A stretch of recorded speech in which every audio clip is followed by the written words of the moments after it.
आज हमारे पास रिपेयरिंग के लिए एक ड्रोन आया था जो काफी बैडली क्रैश कंडीशन में था। इसकी कंडीशन देखकर लग रहा था कि इसे रिपेयर करना काफी चैलेंजिंग होगा। सबसे पहले हमने ड्रोन की कंप्लीट इंस्पेक्शन की और डैमेज पार्ट को आइडेंटिफाई किया।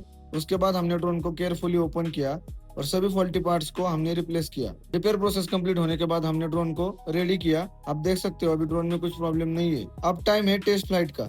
आप देख सकते हो कि ड्रोन अभी परफेक्टली स्टेबल फ्लाई कर रहा है और सभी फंक्शंस भी प्रॉपरली वर्क कर रहे हैं। अभी ड्रोन में कोई इशू नहीं है और ड्रोन अभी वर्किंग कंडीशन में है। अगर आपके भी ड्रोन में कोई प्रॉब्लम होगा तो आप हमारे पास कांटेक्ट कर सकते हैं। Drone repair service Pune.